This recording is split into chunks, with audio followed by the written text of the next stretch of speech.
नमस्कार, मैं शिखा सिंह। मुझे एंकाइलोजिंग स्पॉन्डिलाइटिस है। पूरी बॉडी में बहुत स्टिफनेस थी। मेरा राइट हैंड और लेफ्ट लेग ये दोनों बिल्कुल इमूवेबल थे, बहुत कम मूव करते थे।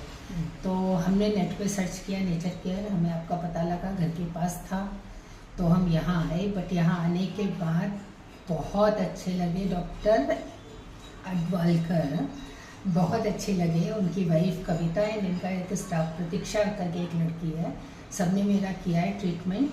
अब मैं कह सकती हूँ कि 80% मुझे आराम हो गया है, वो भी सिर्फ मैंने 10 दिन का ट्रीटमेंट लिया है। Thank you.